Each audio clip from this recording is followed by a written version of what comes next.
I'm Aaron Tucker, and this is how to take care of a fedora hat. If you want to take care of your hat and get the most life out of it, you want to keep your hat clean first of all. At the end of every wear, you can take either a lint brush or even tape or a lint roller to remove any particles off your hat.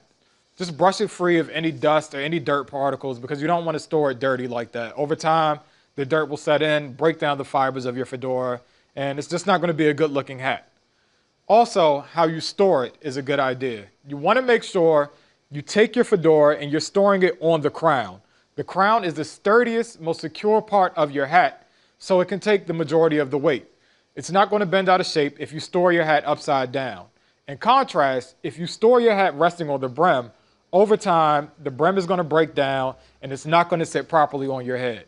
If you have a hat box, of course, store your hat in a hat box.